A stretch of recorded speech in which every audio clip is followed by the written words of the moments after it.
Hey, hope you're doing really well.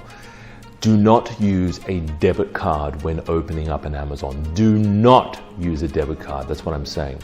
All right, don't use a gift card. Don't use a debit card. Don't use, you can't use PayPal. You can't use checks. They don't accept crypto. All right, none of that blockchain stuff. All right, just be really careful. If you're serious about selling on Amazon, right, you want to make sure your account is in good order.